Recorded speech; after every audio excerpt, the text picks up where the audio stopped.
Hey guys, wanted to shoot a quick video so you guys can meet me, I can meet you. I hope you're having a wonderful day. The same question I always get from people is whether or not they should sell to a cash buyer off market or list on the MLS. Probably the thing that you're deciding right now. I've actually flipped over 30 homes in Austin. I've myself with my own money, making my own payments while I'm waiting for it to sell. And so I know what you're going through. As a general rule, you get more listing on the MLS, even if you sell to a cash buyer. And the reason is because the traditional cash buyer that's sending you a postcard in the mail or that maybe open door that gave you an offer on the internet, they're gonna buy your house and they're gonna flip it. So they need a profit margin. They're probably gonna pay about 75% of the home value, and then they're gonna come in and fix it and sell it. It costs them about a little over 10% just to buy it and sell it, because they're gonna pay 6% realtors on the sales side. They have to fix it, clean it up, that's an extra expense. And then they just have all kinds of costs from like hard money costs, fees and loan fees and all that, because even cash buyers use financing. So if they have to borrow $400,000 to buy your house, even if they only borrow it for a few months, that costs them a bunch of money. And even if it's their own cash, they can be using that money to lend it to somebody else. So there's still a cost of capital there that they're gonna put in their calculation. So general rule, cash buyers off market are gonna give you about 75%. What you really want, the holy grail buyer for you, if you want a cash buyer, is going to be a landlord buyer in your area. So if you list on the MLS, what happens is, even if you want to sell for cash, you still list on the MLS, but you list at a low price, obviously.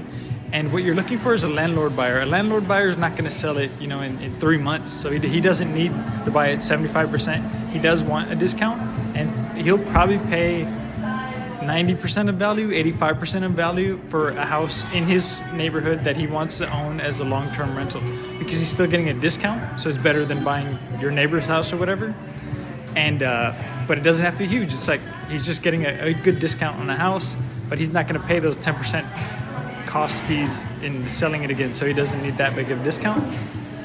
So your answer is, in general, you want to sell on the MLS. When you're buying, like when I buy houses off market, I want to be the only buyer, right?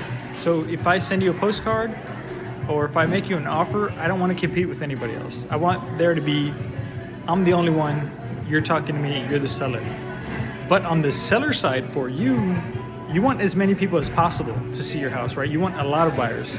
So when you sell, you want to put it on the MLS so lots of investors can compete with each other. So you have landlords and you have flippers and they're all looking at each other. And yes, you're gonna pay an extra 6% to sell in the MLS.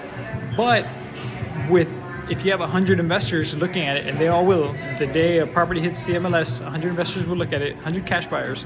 And so what happens is, in them competing with each other, the house is always gonna be at least 6% higher than the cash offer you got from the one dude that sent you a mailer or whatever.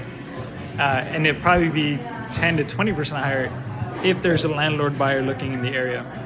And the other cool thing with with all investors, right, landlords and flippers, is you don't have to do anything. You can put on your house on the MLS and sell it within, even the days on the market right now are 88 in Austin.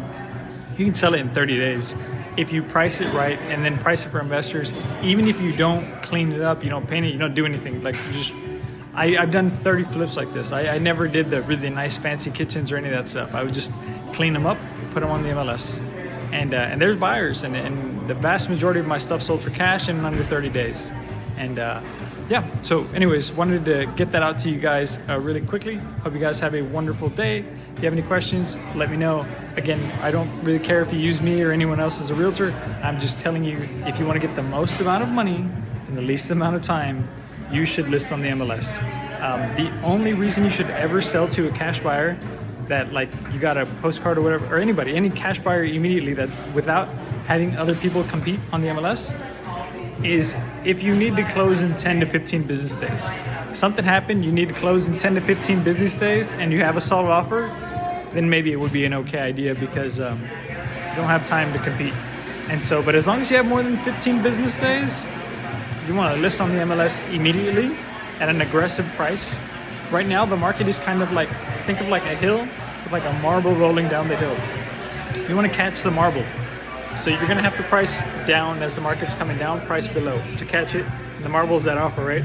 Because if you price, if the marble's rolling down the hill and you price above, the marble's gonna keep going. You're gonna have to go back, catch it again under. So you wanna price really under where everything is at right now. And that's it. I included a cash offer that one of my investor buyers will make for your property, and also what I think we could sell it for fairly quickly for on the open market. Have a wonderful day. Thank you.